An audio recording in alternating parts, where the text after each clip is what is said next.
அம்மா உன் வார்த்தை வேதம் என்றெண்ணும் மகனும் நான் தானம்மா. உலவும் என் கோயில் பேசும் என் தெய்வம் உலகில் நீதானம்மா.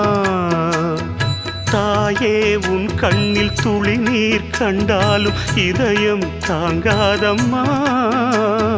ஏதோ உன் நெஞ்சில் துயரம் என்றாலும் விழிகள் தூங்காதம்மா.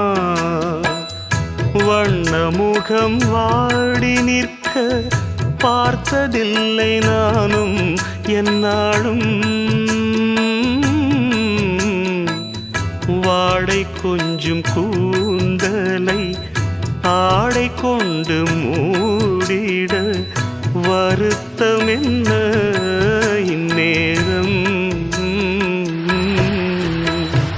சொல்லி சொல்லி வந்ததில்